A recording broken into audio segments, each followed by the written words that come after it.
جنگ میں بدترین ناکامی کے بعد بھارت نے جھوٹ اور پروپیگنڈے کا نیا محاذ کھول لیا۔ وزیر اطلاعات عطا اللہ طاہر کی وزیر مملکت طلال چودھری کے ہمراہ پریس کانفرنس۔ بھارتی پروپیگنڈا مہم اور سازشوں کا پول کھول دیا۔ گرفتار بھارتی ایجنٹ کا اعترافی بیان بھی پیش کر دیا۔ وزیر اطلاعات کہتے ہیں کہ آپریشن سندور میں ناکامی کے بعد بھارت نے مس انفارمیشن اور ڈس انفارمیشن کی مہم شروع کر رکھی ہے۔ بھارتی میڈیا جھوٹے بیانیے کو فروغ دے رہا ہے۔ بھارت نے گرفتار پاکستانی ملاح کو پاکستان کے خلاف استعمال کرنے کی کوشش کی۔ بھارتی خفیہ اداروں نے گرفتار اعجاز ملاح کو پاکستانی سیکیورٹی فورسز کی یونیفارم، سمز اور پاکستانی کرنسی لانے کا ٹاسک دیا، تاہم وہ پکڑ لیا گیا۔ اعجاز ملاح نے اعترافی بیان میں بتایا کہ بھارتی ایجنسی کے افسر نے اسے تصاویر بھیجنے کا کہا اور بعد میں چھوڑ دیا۔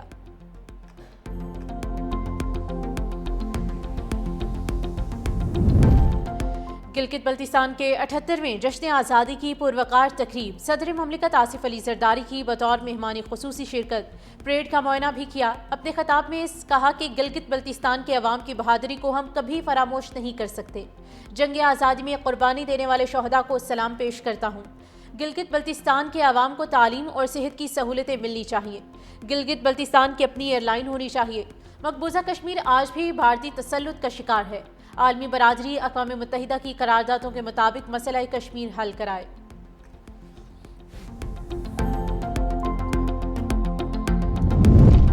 الیکشن کمیشن بلدیاتی قوانین میں بار بار تبدیلیوں پر پریشان۔ مقامی حکومتوں کے نظام کو تحفظ دینے کے لیے آئین کے آرٹیکل 140A میں ترامیم کی سفارش کر دی۔ آرٹیکل میں شق 3 کے اضافے کی تجویز۔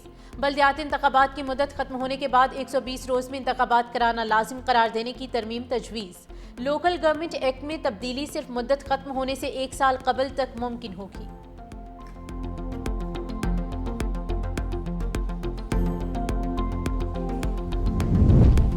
پاکستان کا افغانستان کو امن کے لیے ایک اور موقع، جنگ بندی معاہدے کے بعد تورخم بارڈر کھول دیا۔ ڈپٹی کمشنر خیبر بلال شاہد راؤ کے مطابق بارڈر سے صرف تذکرہ اور مہاجر کارڈ رکھنے والے افراد واپس جا سکتے ہیں۔ پاسپورٹ ہولڈرز کو اجازت صرف اعلیٰ حکام کی منظوری کے بعد دی جائے گی۔ دو طرفہ تجارت کے لیے سرحد بدستور بند رہے گی۔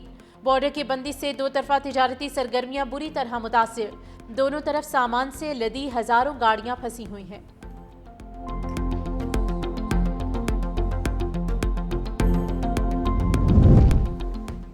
وزیر اعظم کی وزیر اعلیٰ کے پی کو مذاکرات کی دعوت خوش آئند۔ سیاسی جماعتوں میں بات چیت کا راستہ نہ کھلا تو ملک کو نقصان پہنچنے کا خدشہ رہے گا۔ اسپیکر پنجاب اسمبلی ملک احمد خان کی میڈیا سے گفتگو، کہا قومی مفاد اور سیکیورٹی معاملات پر ہمیں متحد ہونا چاہیے۔ بات چیت ہی مسائل کے حل کا واحد راستہ ہے۔ بات چیت پر یقین رکھنے والوں سے ہی بات ہونی چاہیے۔ دہشت گردوں سے کوئی بات نہیں ہونی چاہیے۔ TLP پر پابندی اچھی بات ہے۔ مزید کہا کہ بھارت کے ساتھ پرامن ہمسائے کے طور پر رہنے کے لیے تیار ہیں۔ بھارت امن کی خواہش کو کمزوری سمجھے گا تو یہ اس کی خوش فہمی ہے۔ پاکستان کسی پراکسی کو قبول نہیں کرے گا۔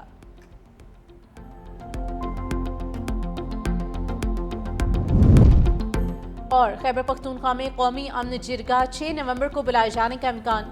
وزیر اعلیٰ سہیل آفریدی کی اسپیکر KP اسمبلی بابر سلیم سواتی سے ملاقات۔ امن جرگے میں شرکت کے لیے مولانا فضل الرحمان، ایمل ولی، سراج الحق، امیر مقام، آفتاب شیرپاؤ کو دعوت نامے بھیجنے کا فیصلہ۔ سیکیورٹی حکام کو بھی قومی جرگے میں مدعو کیے جانے پر اتفاق۔ گورنر فیصل کریم کنڈی کو خصوصی دعوت دی جائے گی۔ قومی جرگے میں سول سوسائٹی کو بھی آن بورڈ رکھا جائے گا۔ شہری کو جان کا خطرہ ہو تو پولیس پروٹیکشن اس کا حق ہے۔ لاہور ہائی کورٹ نے ڈسٹرکٹ انٹیلیجنس کمیٹی کا شہری کو سیکیورٹی نہ دینے کا فیصلہ کالعدم قرار دے دیا۔ IG پنجاب کو درخواست گزار کو فوری پولیس پروٹیکشن دینے کا حکم۔ جسٹس امجد رفیق نے شہری کی درخواست پر 10 صفحات پر مشتمل فیصلہ جاری کر دیا۔ فیصلے میں کہا آئین میں شہریوں کی جان کا تحفظ مشروط نہیں بلکہ اسے ہر قیمت پر بچانا ہے۔ آرٹیکل 4 کے تحت ہر پولیس آفیسر پر شہریوں کے تحفظ کی قانونی ذمہ داری عائد ہے۔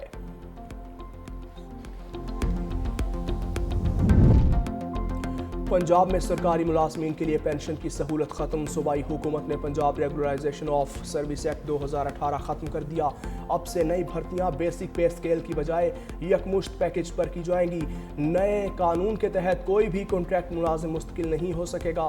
نوٹیفیکیشن بھی جاری۔ 2018 کے قانون کے تحت پہلے سے بھرتی ملازمین کے لیے تمام سہولیات برقرار رہیں گی۔ سندھ کے سینئر سینئر وزیر شرجیل انعام ایمن کی ٹنڈو جام میں اپنے حلقے کے عوام سے ملاقات، شہریوں کے مسائل کے حل کے لیے موقع پر احکامات جاری کیے۔ کہا سندھ حکومت عوام کی خدمت کو عبادت سمجھتی ہے۔ پیپلز پارٹی کا نصب العین ہمیشہ عوام کی فلاح و بہبود، ترقی اور خوشحالی رہا ہے۔ قدرتی آفات ہوں، معاشی دباؤ یا سماجی مسائل، حکومت کسی بھی مشکل وقت میں عوام کو اکیلا نہیں چھوڑے گی۔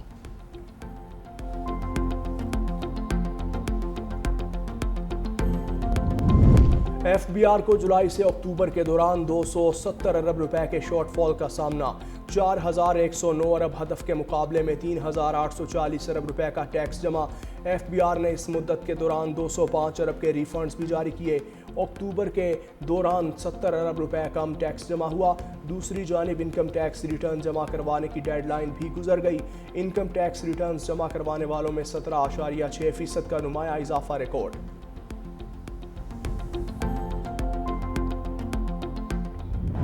شاہینوں کی وننگ ٹریک پر واپسی، دوسرے T20 میں جنوبی افریقہ کو شکست دے کر سیریز برابر کر دی۔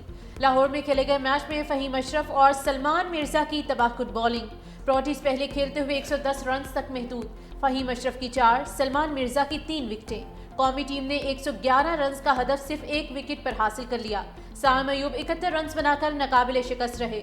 سیریز کا فیصلہ کن میچ آج کھیلا جائے گا۔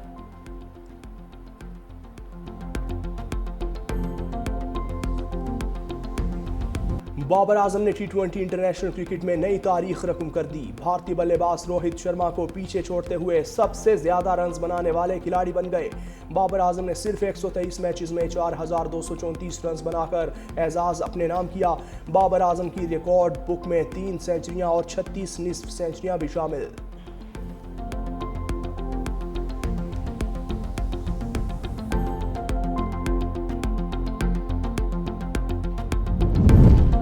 وفاقی وزیر داخلہ محسن نقوی کا ٹی چوک فلائی اوور اور شاہین چوک انڈر پاس منصوبوں کا دورہ، تعمیراتی کاموں کے معیار کا مشاہدہ کیا۔ محسن نقوی نے شاہین چوک انڈر پاس 1 ماہ میں مکمل کرنے کا ٹاسک دے دیا۔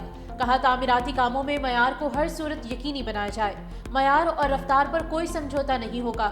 ٹی چوک فلائی اوور منصوبے پر 60% کام مکمل ہو چکا۔ فلائی اوور دسمبر میں ٹریفک کے لیے کھول دیا جائے گا۔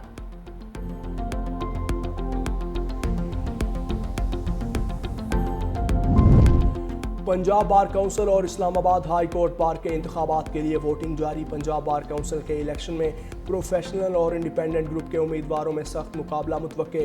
لاہور ہائی کورٹ میں غیر متعلقہ افراد کا داخلہ بند، صرف وکلاء کو شناختی کارڈ دکھانے پر داخلے کی اجازت۔ ادھر اسلام آباد بار کونسل کی 5 نشستوں کے لیے 21 امیدوار میدان میں، 6000 سے زائد وکلاء حق رائے دہی استعمال کریں گے۔ سندھ بار کونسل کے الیکشن کا میدان سج گیا۔ سٹی کورٹ کراچی میں پولنگ کا عمل جاری۔ کراچی کی 16 نشستوں پر 101 امیدواروں میں مقابلہ۔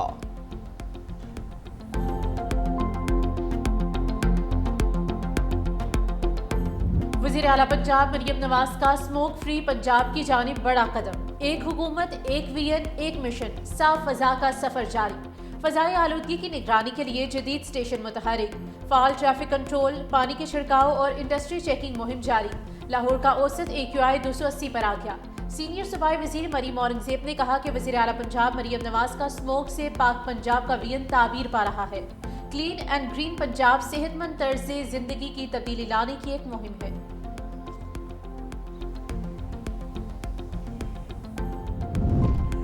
چوری ہونے والی موٹر سائیکل تو نہ ملی، ای چالان مل گیا۔ کراچی میں 4 سال قبل چوری ہونے والی موٹر سائیکل کا ای چالان مالک کو موصول۔ 27 اکتوبر کو ای چالان میں ہیلمٹ نہ پہننے پر 5000 روپے جرمانہ عائد کیا گیا۔ مالک نے شکوہ کیا، پولیس نے موٹر سائیکل تو برآمد نہیں کروائی، الٹا چالان بھیج کر میرے زخم ہرے کر دیے۔